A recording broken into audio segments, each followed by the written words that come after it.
ये सत्य घटना कबीर परमेश्वर जी द्वारा बांधवगढ़ के श्री धर्मदास जी के साथ की गई लीला पर आधारित है।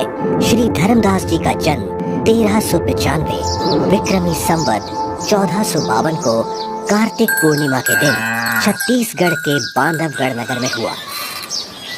हिंदू धर्म के एक वैश्य कुल में जन्मे धनी धर्मदास जी के बारे में बताया जाता है कि वो इतने धनी थे कि जब कभी बांधवगढ़ पर प्राकृतिक आपदा जैसे अकाल गिरना, बाढ़ आदि आती थी तो वहाँ के नवाब धर्मदास जी के पूर्वजों से वित्तीय सहायता प्राप्त करते थे।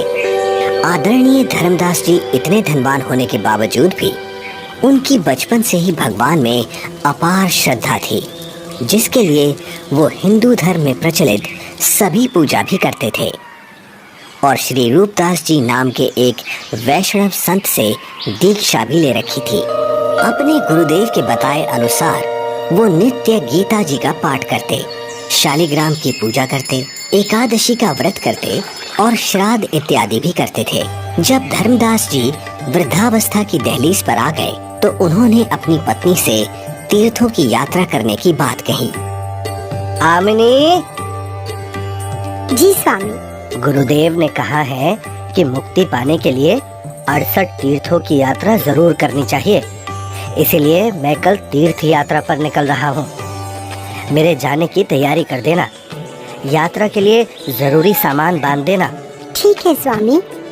आमिनी, तुम अपना ख्याल रखना। जी, आप भी अपना ध्यान रखना।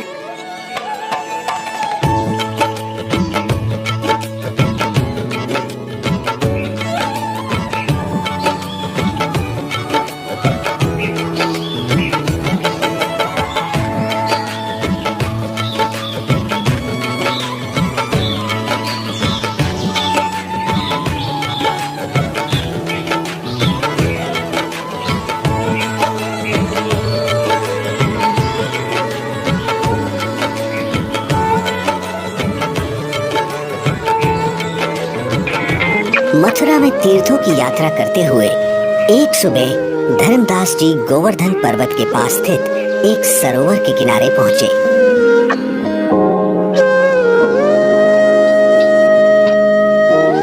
वैसे तो सरोवर का पानी बहुत ही गंदा था, फिर भी वे सरोवर में उतर जाते हैं क्योंकि कहा जाता था कि उसमें नहाने से स्वर्ग मिलता है।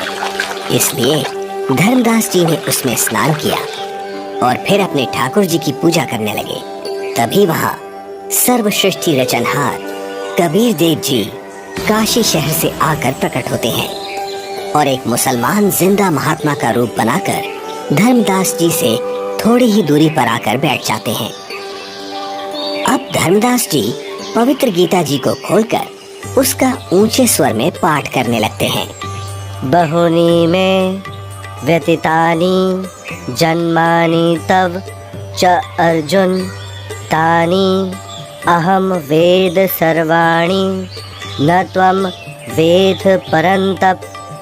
श्री भगवान बोले, हे परंतप अर्जुन, मेरे और तेरे बहुत से जन्म हो चुके हैं, उन सबको तू नहीं जानता, मैं जानता हूँ। न तू एव अहम जातु न आसम न त्वम न इमे जनाधिपाः न च एव न भविष्यामः सर्वे वयम अतः परम। ना तो ऐसा ही है कि मैं किसी काल में नहीं था, अथवा तू नहीं था, अथवा ये राजा लोग नहीं थे, और ना ऐसा ही है कि इससे आगे हम सब नहीं रहेंगे। वैसे तो धर्मदास जी गीता जी के केवल एक अध्याय का ही नित्य पाठ किया करते थे, किंतु आज एक मुसलमान जिंदा महात्मा को हिंदू धर्म की साधना में रुचि लेता देख और अधिक पाठ करते हैं। कुछ देर बाद जब धर्मदास जी गीता जी को बंद कर माथे पर लगाकर रखने लगते हैं, तब हे महात्मा जी, आपका ज्ञान तो बहुत ही अच्छा है। आप कौन हैं? पहले तो आपको यहाँ कभी नहीं देखा। हे भक्त, मेरा नाम धर्मदास है। मैं बांधवगढ़ का रहने वाला हूँ। मेरा जन्म वैश्य कुल में हुआ है और हम इतने शुद्ध हैं कि किसी शूद्र को अपने निकट तक नहीं आने देते। कोई जीव हिंसा नहीं करते। जीव हिंसा करना पाप है, पापी पार नहीं होता। हे महात्मा जी, फिर तो मैं बहुत ही सौभाग्यशाली हूँ जो मुझे आप जैसे महापुरुष मिले। अब धर्मदास जी कबीर परमेश्वर जी को अपनी पूजा साधना से जुड़ी हुई काफी सारी बातें बताते हैं। कबीर परमेश्वर यानी जिंदा महात्मा धर्मदास जी से पूछते हैं, हे संत जी, मैं परमात्मा के लिए भटक रहा हूँ। आपका ज्ञान सुनकर मैं गदगद हो गया। मैं आपसे नाम दीक्षा लेना चाहता हूँ। ये सुनकर धर्मदास जी मन ही मन काफी प्रसन्न होते हैं और कहते हैं, मेरे गुरु श्री रूपदास जी हैं, वही तुम्हें नाम दीक्षा दे सकते हैं। हाँ, मैं तुम्हें दीक्षा तो नहीं दे सकता, लेकिन अपने गुरुदेव के उपदेश सुना जरूर सकता हूँ। आपको ये जरूर सुनने चाहिए। हाँ हाँ, क्यों नहीं, लेकिन मेरे मन में कुछ शंका भी है महात्मा जी। शंका? जी? कैसी शंका जिंदा? पूछिए पूछिए। हे महात्मा जी, मैं जानना चाहता हूँ कि मुझे कौन सी साधना करनी चाहिए जिससे मैं खुदा को पा सकूं। अगर तुम्हें वास्तव में सच्चे अजर अमर परमात्मा की प्राप्ति करनी है तो सुनो, सबसे बड़ा महापाप होता है जीव हिंसा करना। मांसाहारी और जीव हिंसा करने वाला व्यक्ति कभी भी मोक्ष प्राप्त नहीं कर सकता। ठीक है स्वामी, मैं जीव हिंसा नहीं करूँगा। मेरे गुरुदेव श्री रूपदास श्री राम जी और श्री कृष्ण जी का नाम देते हैं, इसलिए तुम्हें भी हरे राम हरे कृष्ण का जाप करना होगा। 68 तीर्थ करने होंगे और इसके अलावा एकादशी का व्रत, शालीग्राम पूजा यानी मूर्ति पूजा, श्राद्ध करना आदि कर्मकांड करना भी अनिवार्य है। ऐसे मुक्ति मिलती है। धर्मदास जी एक ज्ञानी की तरह कबीर प्रभु को बातें बता रहे हैं और दूसरी तरफ कबीर परमात्मा एक अनभिज्ञ श्रद्धालु की तरह अपने हाथों को जोड़े हुए धर्मदास जी की सब बातें सुनते हैं और बड़े ही विनम्र भाव से बोलते हैं, हे स्वामी, मैं कुछ और शंका समाधान चाहता हूँ, अगर आपकी आज्ञा हो तो। हाँ हाँ, क्यों नहीं, अवश्य पूछिए। स्वामी जी, ये गीता जी का ज्ञान किसने लिखा है? गीता ज्ञान तो स्वयं श्री कृष्ण जी यानी श्री विष्णु भगवान जी ने बोला है। अच्छा। हाँ स्वामी, आपके कहने से मैं अवश्य राम कृष्ण का जाप करूंगा, लेकिन क्या ये जाप गीता में कहीं लिखा है? नहीं, गीता जी में तो नहीं लिखा। पितृ पूजा यानी श्राद्ध आदि कर्मकांड करने, तीर्थों पर भ्रमण करने और व्रत करने के लिए क्या गीता में कहा है? आखिर तुम कहना क्या चाहते हो?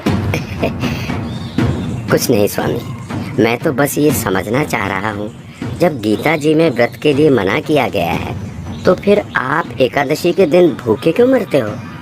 तुम भटक गए हो, तुम्हें इन सब साधनाओं का कोई ज्ञान नहीं है, इसीलिए ऐसा बोल रहे हो। नाराज ना हो स्वामी जी, आप मेरी शंका का समाधान नहीं करेंगे तो कैसे बात बनेगी? आप ही बताएं, ये सरोवर जिसमें आपने स्नान किया है, जिसको आप मोक्ष पाने का साधन मानते हैं, लेकिन इस जल के अंदर करोड़ों जीव रहते हैं जिन्हें आपने अभी स्नान करते समय अपने हाथों पैरों से रगड़ रगड़ कर मार डाला है, और स्नान के बाद जो जल आप भगवान की मूर्ति को स्नान कराने के लिए लाए, उसमें भी मूर्ति के स्नान कराने से अनेकों जीव मर गए, और आप कहते हैं कि आप जीव हिंसा नहीं करते। एक और बात स्वामी जी, यदि इस सरोवर में नहाने से आपकी मुक्ति संभव है तो फिर इस जल में रहने वाले जीव जंतुओं को तो निश्चित ही मोक्ष प्राप्त हो जाना चाहिए। हे धर्मदास, ये साधना व्यर्थ है क्योंकि ये गीता शास्त्र के विरुद्ध है। समझ गया, अंततः तुमने अपने धर्म का परिचय दे ही दिया। तुम एक मुसलमान हो, इसीलिए ऐसी बातें कर रहे हो, क्योंकि एक मुसलमान ही हिंदू धर्म पर सवाल उठा सकता है।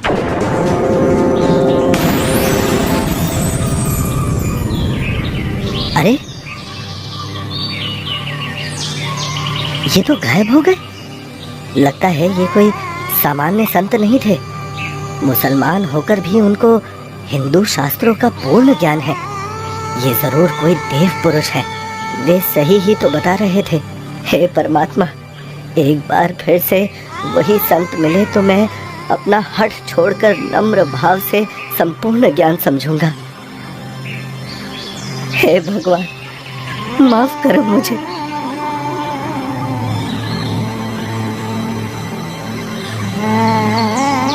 वास्तव में गीता जी में कहीं भी हरे राम हरे कृष्ण मंत्र नहीं लिखा है।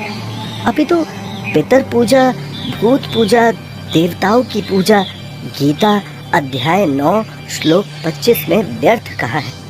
मैं महामूर्ख, मंद बुद्धि, इतना दुर्भाग्यशाली हूँ कि संपूर्ण ज्ञान सुने बिना एक महान पुरुष को नाराज कर दिया। हे भगवान, मुझे माफ करो। उस महान आत्मा से फिर मिला दो।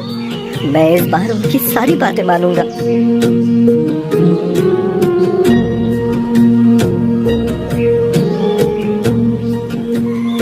आज धर्मदास जी का मन किसी भी कर्म कांड में नहीं लग रहा था।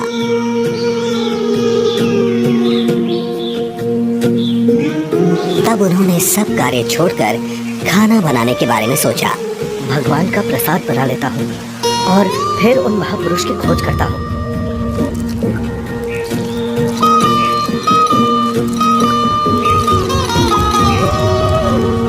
हे भगवान, ये क्या अनर्थ हो गया?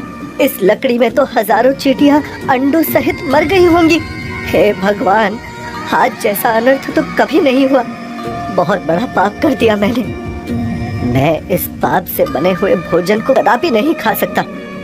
एक काम करता हूँ, इस भोजन को लेकर किसी साधु संत को खिला देता हूँ और स्वयं आज निराहार रहता हूँ, जिससे मैं पाप मुक्त हो जाऊंगा।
संत जी कुछ बोल रहे हैं, इनके बीच में बोलना ठीक नहीं है। मुझे अवश्य ये सुनना चाहिए। मन तो मान सरोवर नारे, यहाँ न भटका खारे। सूरजमुखी फूल जा फूले, शंख पद्म उजियारा। गंगा यमुना मध्य सरस्वती, वातरवेणी की धारा। मन को मान सरोवर नारे, यहाँ न भटका खारे।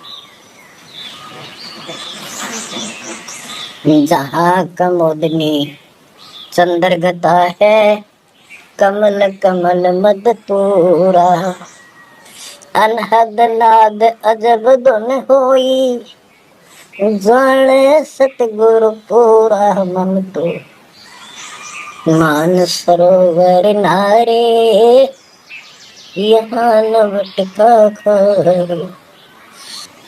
ओ घट घाट विषम है दरिया, नहावे संत सुजाना। ओ घट घाट विषम है दरिया, नहावे संत सुजाना। मोक्ष मुक्ति के पर भी ले रे, साक्षी है सचिवाना। मन तो मान सरोवर नारे, यहाँ न भटका खारे। जावा हंस कोलाहल करते हैं, मोती मुक्ता खाऊं। ऐसा देश हमेश हमोरे, अमृत भोजन पाई मन तो मान सरोवर नारे, यहाँ न भटका खारे। शंखों लहरे मेर की उपजे, कर नहीं जा कोई। शंखों लहरे वहाँ मेर की उपजे, कर नहीं जा कोई। दास गरीब अचल अविनाशी, सुख का सागर सोई मन तो मान सरोवर नारे, यहाँ न भटका खारे मन तो मान सरोवर नारे, यहाँ न भटका खारे। जो पहले मिला वो जिंदा महात्मा तो मुसलमान था, और ये लाल वस्त्र पहने हुए संत जी तो अपने हिंदू धर्म के जान पड़ते हैं, और बातें भी बिल्कुल जिंदा महात्मा वाली ही बता रहे हैं। इनका शिष्य बनने में शर्म भी नहीं आएगी। उस जिंदा से उपदेश लूंगा तो लोग निंदा करेंगे कि मुसलमान का शिष्य बन गया। इनसे ज्ञान प्राप्त करना उचित रहेगा। कहते मन मान सरोवर नाण रे, जल के जंतु रे जल माही, आठों बखत बिहान रे, आठों बखत बिहान रे। मन मान सरोवर नाण रे, जल के जंतु रे जल माही, आठों बखत बिहान रे। 184 जल के बासी, ये भुगते चारों खान रे। चेतन हो कजड़ को पूजय, गांठ बांध पाषाण रे। भाई मरकट कहाँ चंदन के लेपे, क्या गंग नवाए सवान रे। और शुद्धि हो न पूछतास की, वो छोड़ को न बाण रे। 12 कोट जहाँ जम किंकर, बड़े बड़े देत हवान रे। धर्म राय की दरगाह माही, और खेचा ताण रे फेरे, ओरी खेचा ताण रे। मैं जो साधना कर रहा हूँ उससे यमदूतों द्वारा दिए जाने वाले कष्ट नहीं टलते। इसका मतलब ये सब साधना तो व्यर्थ है। हे महात्मा जी, कृपया भोजन ग्रहण करें। रख दे धर्मदास, बहुत भूख लगी है। इन्हें कैसे मालूम कि मेरा नाम धर्मदास है? मैं भंडारा करता रहता हूँ, शायद इसीलिए ये मुझे जानते हैं।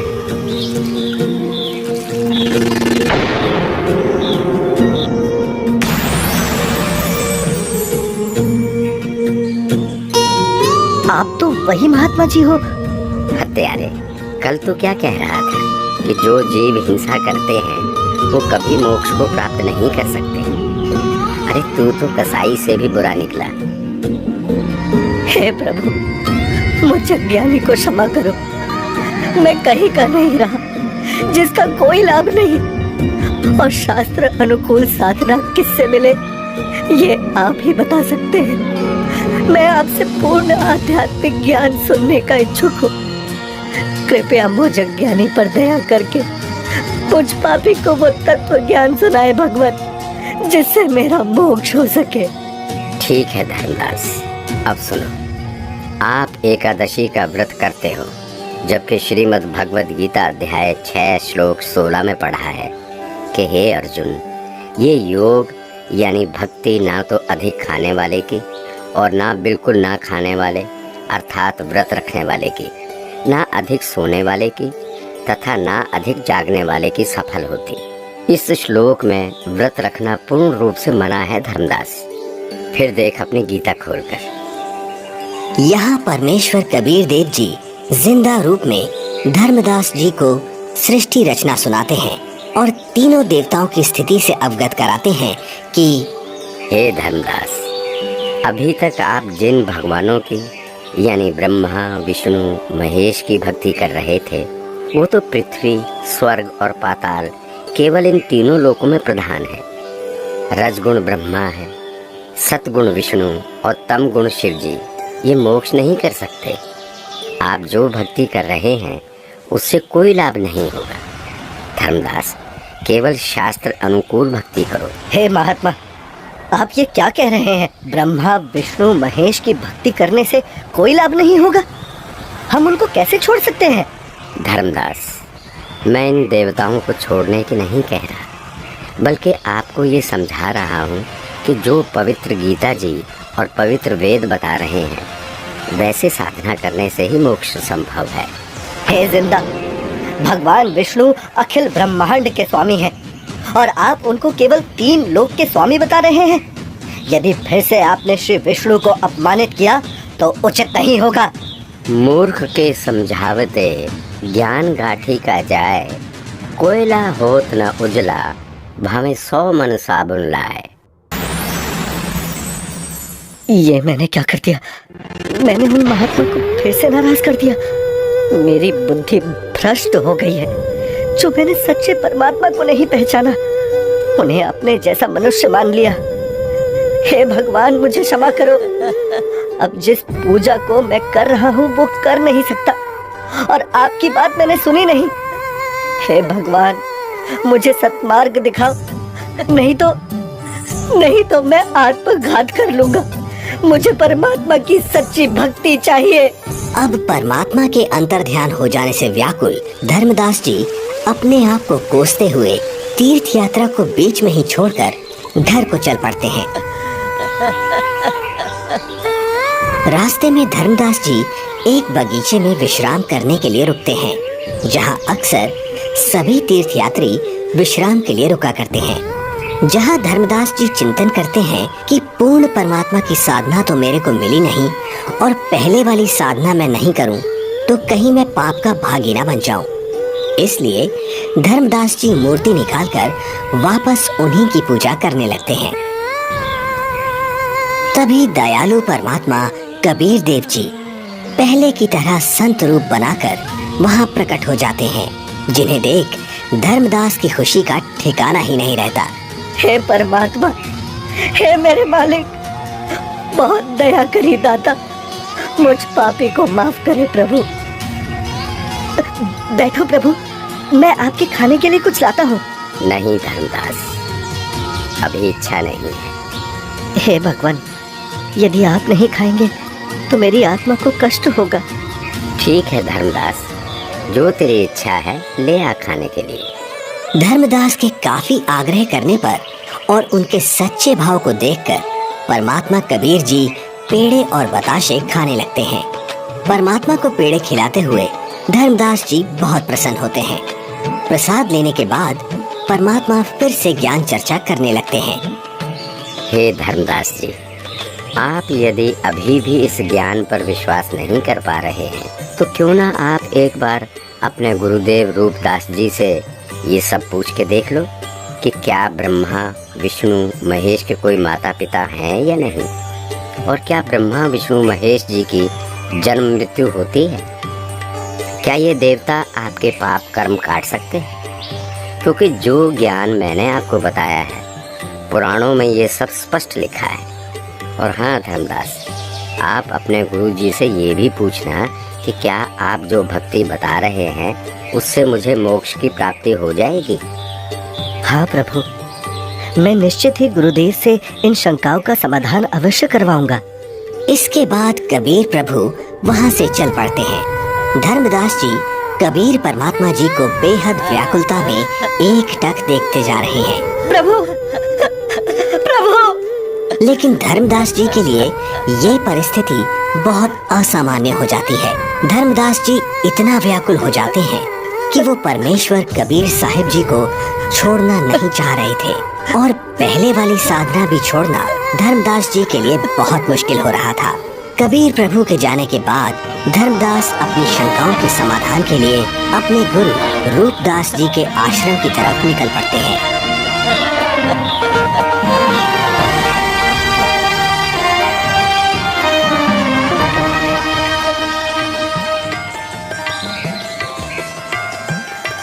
प्रणाम गुरुदेव। आशीर्वाद है भक्त। आओ बैठो। क्या बात है धर्मदास, बहुत व्याकुल दिख रहे हो। और आप तो तीर्थ यात्रा पर गए थे ना? गुरुदेव, मेरे मन में कुछ शंका है, कृपया उनका समाधान कीजिए। कहो धर्मदास, क्या शंका है आपकी? हे गुरुदेव, सृष्टि का रचयिता कौन है? क्या भगवान विष्णु से ऊपर भी कोई प्रभु है? वो कहाँ रहता है? उसका क्या नाम है? उसकी पूजा की विधि क्या है? और गुरुदेव, क्या आपने जो भक्ति साधना मुझे बताई है, क्या उससे मेरा मोक्ष हो जाएगा? हे धर्मदास, आज तुम ये क्या बोल रहे हो? ऐसा ज्ञान तुम्हें किसने सिखा दिया? तुम लक्ष्मी नारायण की भक्ति करो, ठाकुर जी की सेवा करो और राम कृष्ण जी का जाप करते हुए प्रतिमा पूजा करो, जिससे तुम्हारी मुक्ति हो जाएगी। तुम यात्रा पर जाओ, जगन्नाथ के दर्शन करो, गोमती, गोदावरी इन नदियों में स्नान करो, काशी जाओ, तीर्थ नहाओ, उससे ज़्यादा पुण्य होता है और स्वर्ग की प्राप्ति होती है बच्चा। भगवान तो निराकार है, वो ज्योत स्वरूपी निरंजन है जो शून्य में रहता है। हे गुरुदेव, यहाँ मैं एक बात पूछना चाहूँगा, आप क्रोधित ना होना गुरुवर। हे गुरुदेव, जो ज्योत निरंजन आप बता रहे हैं, वो तो प्रतिदिन 1 लाख मानव खाता है और 1.25 लाख उत्पन्न करता है। गुरुदेव, मुझे जीव भक्षक नहीं, जीवों की रक्षा करने वाला भगवान कौन है वो बताइए। ये ज्योति निरंजन ब्रह्म तो जीवों को खाता है। और गुरुदेव, ऐसा तो आप भी मानते हैं कि एक दिन वैकुंठ समेत तीनों लोक भी नष्ट होंगे, यानी स्वर्ग भी नष्ट होगा। फिर मुझे वहाँ की भक्ति क्यों बता रहे हो? गुरुदेव, मुझे उस अविनाशी स्थान के बारे में बताओ जिसका जिक्र गीता अध्याय 18 श्लोक 62 में किया है कि हे अर्जुन, तू सर्व भाव से उस परमेश्वर की शरण में जा। उसकी कृपा से ही तू परम शांति को और सनातन परम धाम शाश्वतम स्थानम अविनाशी लोक को प्राप्त होगा। इस प्रकार धर्मदास जी जिंदा बाबा रूप में मिले परमेश्वर कबीर जी से सुनी सृष्टि रचना के आधार पर काफी तर्क रखते हैं, जिसके पश्चात गुरु रूपदास जी कहते हैं, बेटा धर्मदास, जो ज्ञान मेरे पास था वो सब मैंने आपको बता दिया है। इससे आगे का मुझे कोई ज्ञान नहीं है। जो महात्मा आपको मिले हैं वो अवश्य ही कोई पहुँचे हुए महापुरुष हैं। हे गुरुदेव, मुझसे कोई गलती हुई हो तो माफ करना, किंतु जिसने मुझे ये तत्व ज्ञान बताया है, अब मैं उन्हीं के चरणों में जाऊंगा। आज के बाद वही मेरे सद्गुरु होंगे। ठीक है धर्मदास, आप उनको अपना सद्गुरु बनाओ और उनके अनुसार बताई साधना कर लो।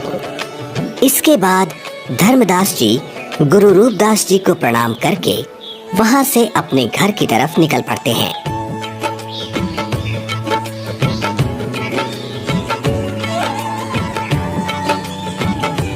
रास्ते में जाते जाते अब धर्मदास के मन में एक शंका ये भी उत्पन्न हुई कि हिंदू धर्म इतना बड़ा है, क्या किसी को गीता का यथार्थ ज्ञान नहीं होगा?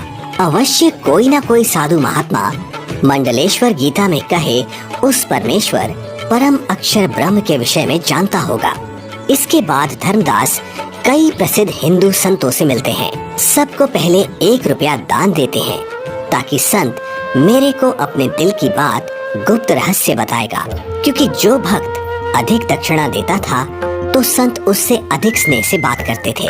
उस समय 1 चांदी का रुपया आज के 10,000 रुपए के लगभग कीमत का होता था। सबसे पहले धर्मदास जी एक वैष्णव महामंडलेश्वर श्री ज्ञानानंद जी के पास जाते हैं, जिनका बहुत अधिक बोलबाला था। हे संत जी, क्या श्री ब्रह्मा जी, श्री विष्णु जी और श्री शिव जी के कोई माता पिता हैं? बच्चा, इनका कोई जन्म मरण नहीं होता, इसलिए माता पिता का तो सवाल ही नहीं उठता। इतना सुनकर धर्मदास जी वहाँ से चल पड़ते हैं।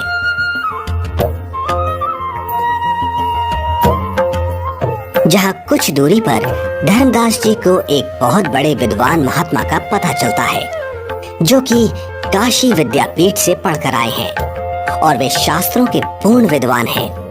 धर्मदास जी महात्मा के पास जाते हैं और दक्षिणा देकर पूछते हैं, महात्मा जी, गीता जी के अध्याय 18 श्लोक 62 में भगवान श्री कृष्ण ने अपने से अन्य किस परमेश्वर की शरण में जाने को कहा है? भगवान श्री कृष्ण अर्जुन को अपनी ही शरण में जाने को कहते हैं भक्त। श्री कृष्ण जी से ऊपर कोई भगवान नहीं है। इस प्रकार धर्मदास जी बहुत से संत महंत मंडलेश्वरों के पास जाते हैं और सभी से एक जैसे ही प्रश्न करते हैं, किंतु उत्तर किसी का संतोषजनक नहीं मिलता। कोई विष्णु जी को सर्वे सर्वा बताता है तो कोई शिव जी को करता धरता और कुछ तो परमात्मा को निराकार ही बताने वाले मिल जाते हैं। हे भगवान, जीवन नष्ट हो जाता यदि मैं इन संतों से इनके ज्ञान की परीक्षा न लेता और ये परम संत न मिलता। यह सोच धर्मदास जी जिंदा महात्मा रूप परमेश्वर को याद करते हुए घर की ओर चल पड़ते हैं।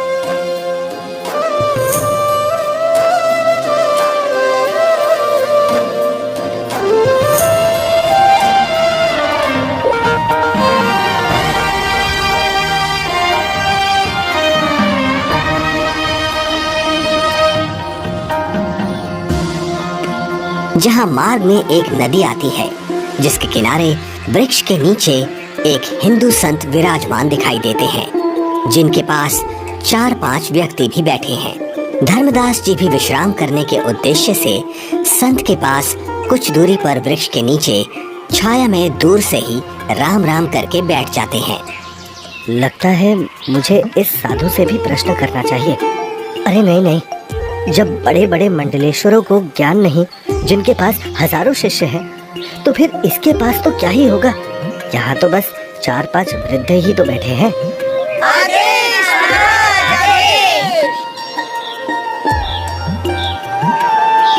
हे धर्मदास, हिंदू मंडलेश्वरों ने बता दिया वो परमेश्वर कौन है।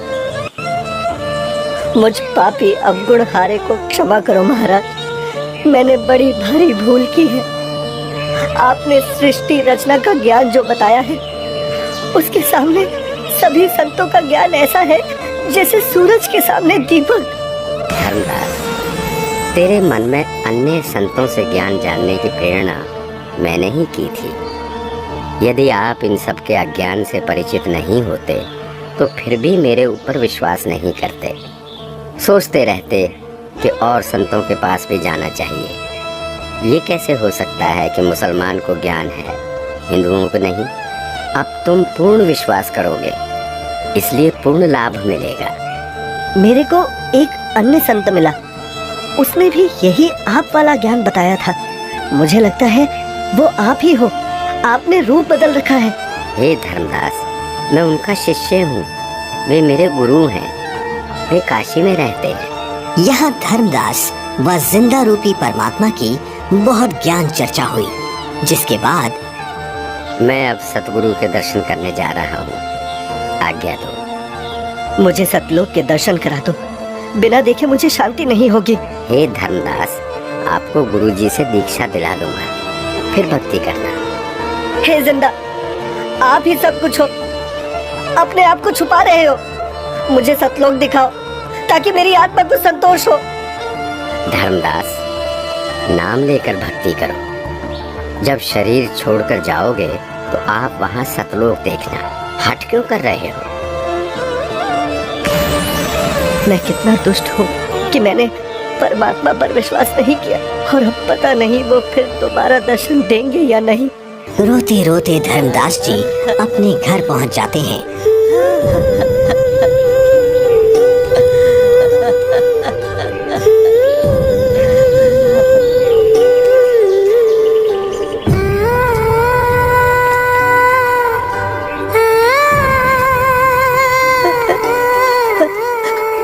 उनकी ऐसी हालत देख और यात्रा से जल्द ही वापस लौटने पर पत्नी आमनी देवी भी हैरान हो जाती है और बार बार धर्मदास जी से उनके रोने का कारण पूछती है, लेकिन धर्मदास जी उन्हें कुछ नहीं बता पाते, केवल रोते ही रहते हैं। फिर काफी देर बाद क्या हुआ स्वामी, क्या हुआ? कुछ तो बताइए, आखिर क्या हुआ आपके साथ? लगता है इनके पैसे किसी ने लूट लिए हैं। क्यों कच्चा मन कर रहे हो जी?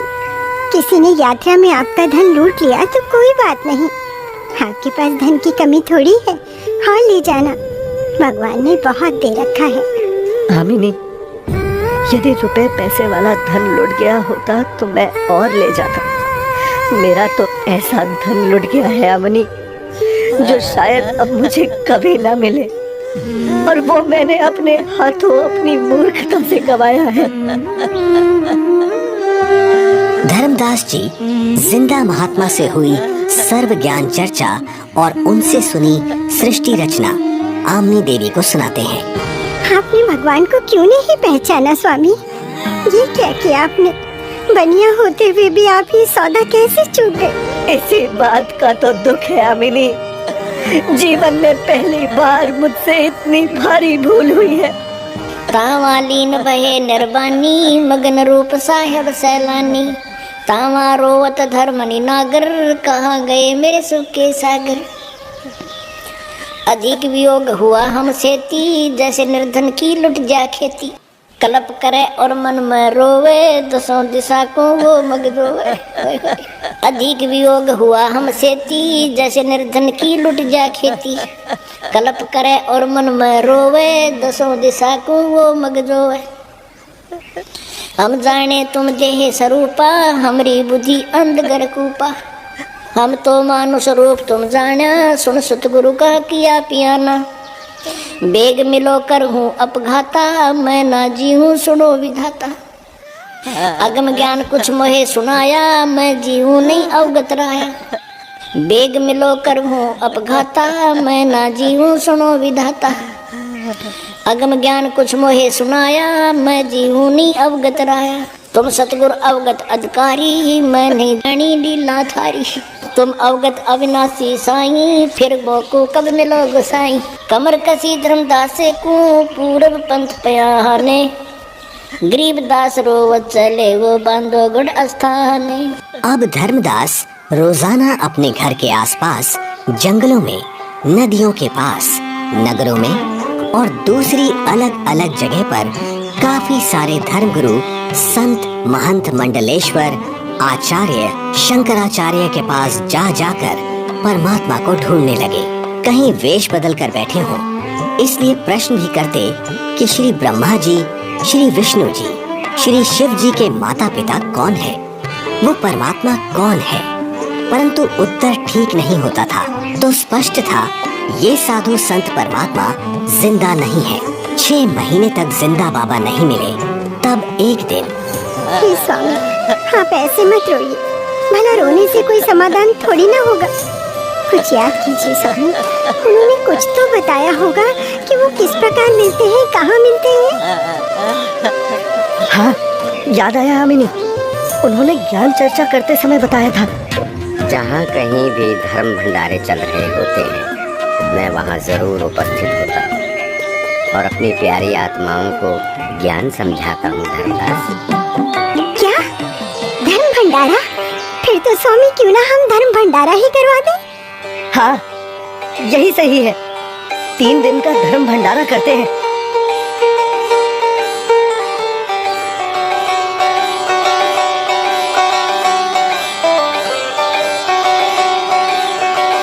भंडारे का आयोजन शुरू हो जाता है।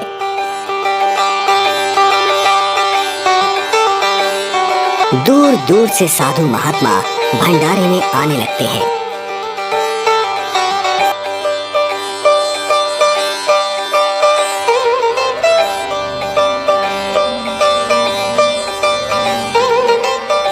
धर्मदास जी भंडारे में हर तरफ घूम घूम कर प्रत्येक संत महात्मा को बड़े ही ध्यान से देखते हैं, किंतु परमेश्वर कहीं भी उनको दिखाई नहीं देते।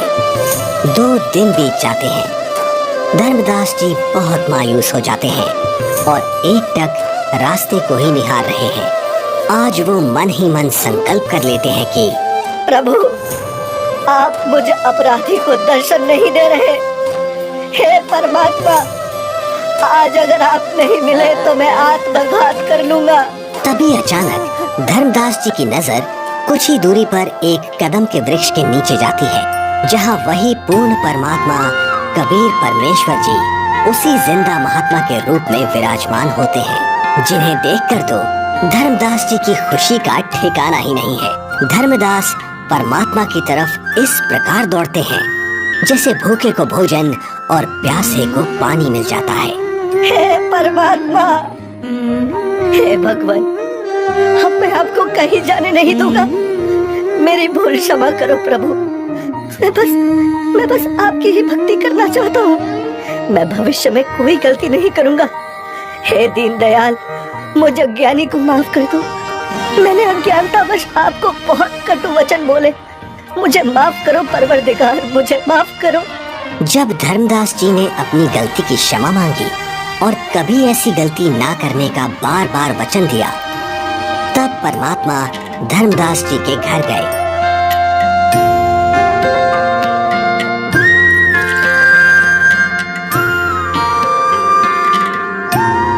जहां आमनी देवी और धर्मदास जी दोनों ने परमात्मा की बहुत सेवा की और उनसे नाम दीक्षा ली। हे प्रभु, आपका बच्चा बहुत नरम दिल का है। इतना रोया, मैं भी रुला दी। आपकी तड़प में दिन रात रोता रहा। मैं बार बार हिम्मत हौसला दिलाती, परमात्मा अवश्य मिलेंगे। ये रोते हुए कहते, हमने अब नहीं मिलेंगे।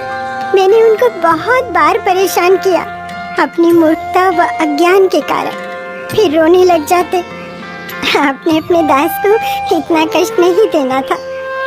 बेटी, जैसे लोहे का औजार बनाने के लिए गर्म किया जाता है, फिर उस पर चोट लगाई जाती है, तब वो काम बनता है। ठंडे लोहे पर चोट काम नहीं करती, इसलिए धर्मदास को 6 महीने गर्म करना पड़ा।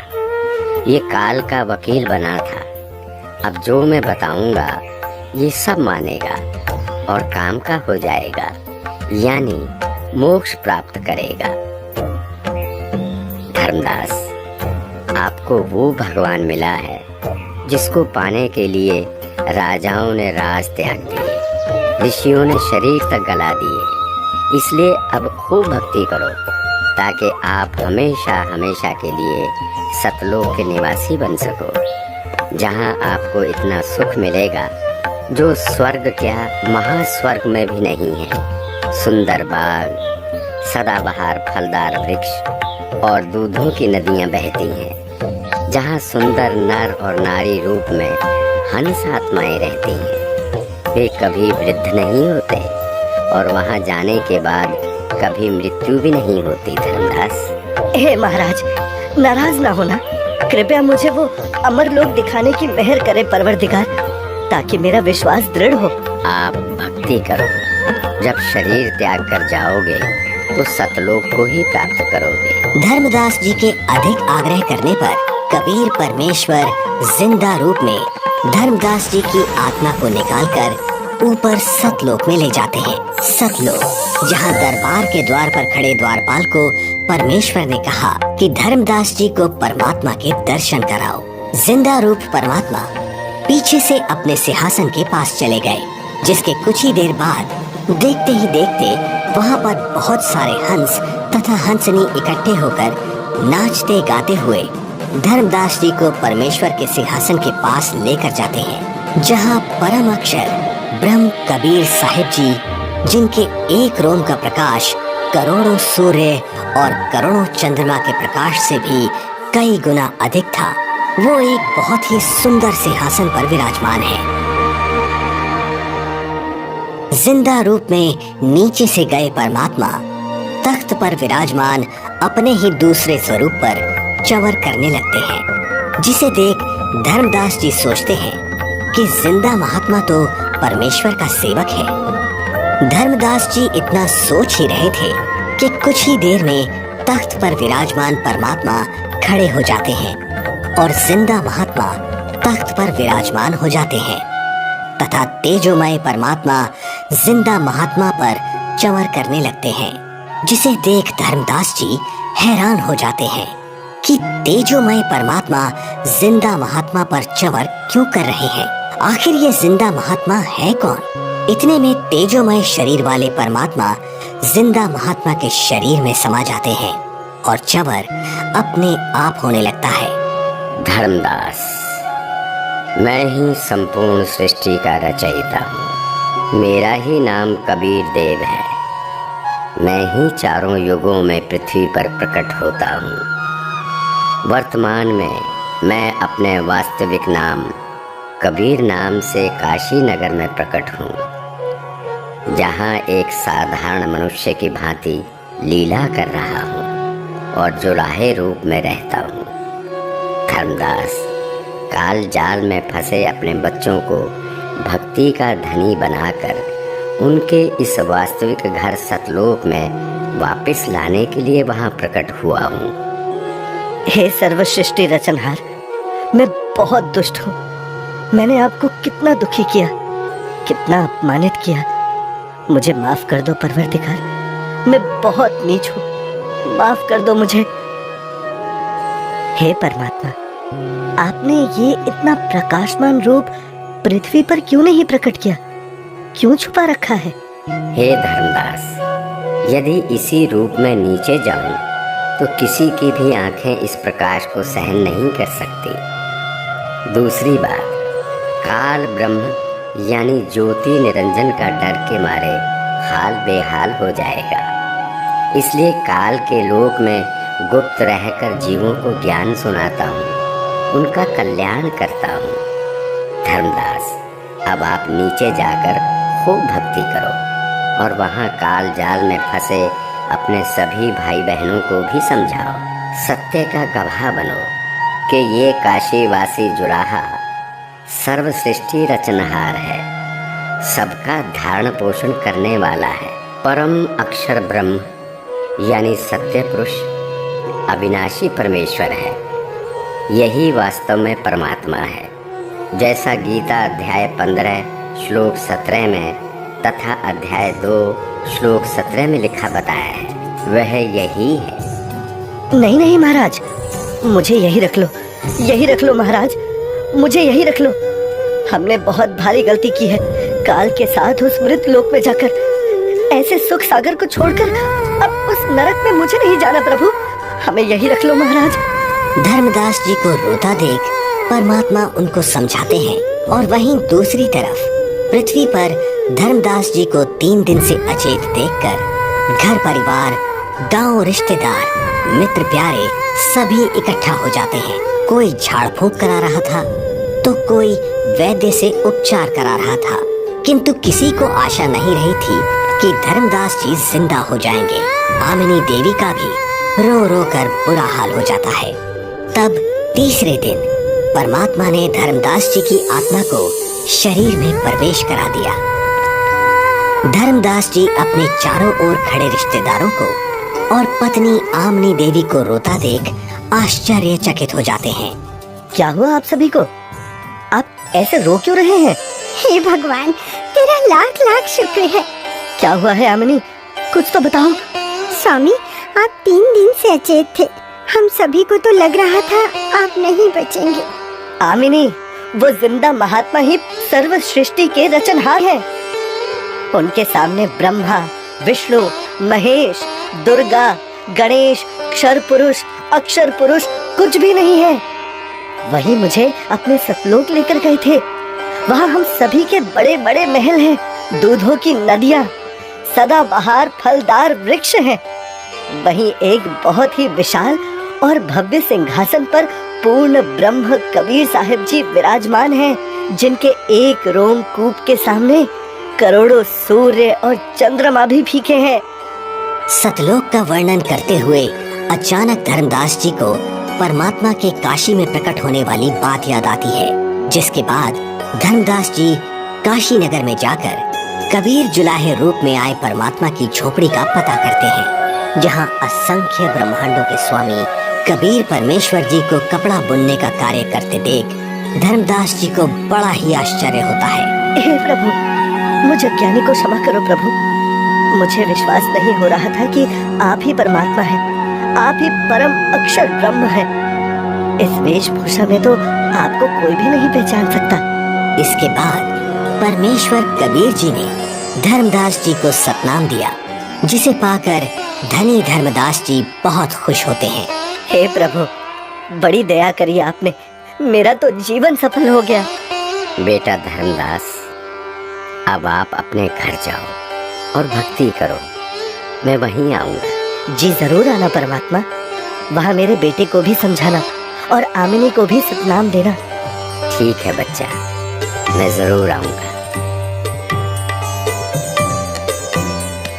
हे परमात्मा, आप बहुत दयालु हो जो आपने हमें शरण में ले लिया। हे प्रभु, आपने हम दोनों को तो शरण में ले लिया, किंतु मेरा एक लौता पुत्र नारायण दास, वो काफी समझाने के बावजूद भी आपके इस सत्य ज्ञान को स्वीकार नहीं कर रहा। बेटा धर्मदास, तेरे बेटे नारायण दास के रूप में काल ने तुम्हारे घर पर अपना दूत भेज रखा है, वो नहीं मानेगा। आप इसको मत देखो, अपनी भक्ति पर ध्यान दो। यह बात सुनकर धर्मदास को बहुत दुख हुआ और विश्वास नहीं हुआ कि मेरा बेटा नारायण दास काल का दूत है। परमात्मा समझ गए कि धर्मदास पुत्र मोह में अपना जीवन नष्ट करेगा। धर्मदास, आप पुत्र को बुलाओ, मैं भी समझाता हूँ। बच्चा है, मान जाए तो। बेटा नारायण दास, आज गुरुजी आए हैं, उनके चरण स्पर्श कर आशीर्वाद ले ले, तेरा भी कल्याण हो जाएगा बेटा। पिताजी, आपके ऊपर इस जुलाहे ने जादू कर दिया है, आपका दिमाग खराब कर दिया है। आपने देवी देवताओं का पितर पूजा छोड़ दी है। मैं उसकी शक्ल भी नहीं देखना चाहता। बेटा, एक बार चल, फिर ना जाना। धर्मदास जी के अधिक आग्रह करने पर नाराज अवस्था में नारायण दास चल पड़ता है। जाकर थोड़ी दूरी पर कमरे में सतगुरु के सामने बैठ जाता है। परमात्मा समझाने लगते हैं, किंतु नारायण दास कुछ भी समझने को तैयार नहीं होता। बेटा, पूर्ण परमात्मा की भक्ति करो, आपका भी मोक्ष हो जाएगा। मैंने नहीं सुननी आपकी झूठी कहानी। धर्मदास, देख बेटा नारायण दास कितना सुंदर है, भोला भाला है।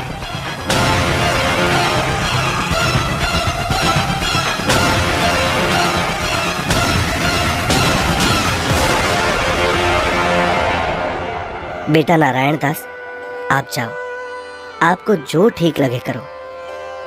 हे भगवान, मेरा वंश तो काल का वंश बन गया, दया करो दाता, अब मेरे वंश का क्या होगा? वंश का क्या करेगा बेटा, यहाँ से पीछा छुड़वा ले धर्मदास। धर्मदास जी का रो रो कर बुरा हाल हो जाता है। तब कबीर परमात्मा जी अपना आशीर्वाद भरा हाथ धर्मदास जी के सिर पर रखते हुए कहते हैं, ठीक है धर्मदास, तेरे घर पर मैं अपना हंस भेजूंगा। तू वंश की चिंता करता था धर्मदास, तेरा 42 पीढ़ी तक वंश चलेगा, तू चिंता मत कर। तुम्हारे घर पर एक पुत्र उत्पन्न होगा, उसका नाम चूड़ामणि रखना। इस उम्र में बच्चा, हे भगवान, ये कैसे संभव है? उधर देखो बेटा, 10वें महीने आमनी के गर्भ से तुम्हारे घर ये बेटा जन्म लेगा। धर्मदास जी को कुछ विश्वास और कुछ अविश्वास होता है, किंतु परमेश्वर की दया से आमनी देवी के गर्भ से 10वें महीने एक बच्चा पैदा होता है, जिसका नाम चूड़ामणि रखा जाता है। बड़ी दया करी दादा, जो आपकी हंस आत्मा हमारे घर है। हे भगवान, दया करना कि मेरे वंशज आपकी भक्ति में ही लगे रहे। धर्मदास, ज्योति निरंजन अर्थात काल मेरे नाम से 12 पंथ चलाएगा और तेरे वंश वाले 6ठी पीढ़ी में जाकर मेरी बताई सत्य भक्ति को करना छोड़ देंगे। वो उन काल के चलाए नकली 12 पंथों में से जो 6ठा टकसारी पंथ होगा उसकी साधना करना शुरू कर देंगे, जो काल में डुबोने वाली ही होगी। हे परमात्मा, दया करो अंतर्यामी, उनका उद्धार कैसे होगा? दया करो। हे धर्मदास, काल द्वारा चलाए जाने वाले 12 पंथों में 12वां पंथ का प्रवर्तक संवत 1774 में जन्म लेगा। उस पंथ समेत सब 12 पंथों के पंथी मेरी वाणी का गलत अर्थ लगाकर गलत साधना करेंगे। असंख्य जन्म तक सतलोक नहीं जा सकेंगे। उसी 12वें पंथ में हम ही प्रकट होंगे। हम गुप्त रूप से लीला करेंगे। धर्मदास, मैंने तेरे को 42 पीढ़ी तक तुम्हारा वंश कलयुग में चलने का आशीर्वाद दिया।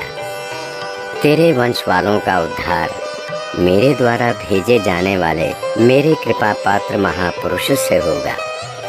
जिस समय कलयुग 5505 वर्ष बीत जाएगा, तब वो महापुरुष मेरा भेजा हुआ आएगा।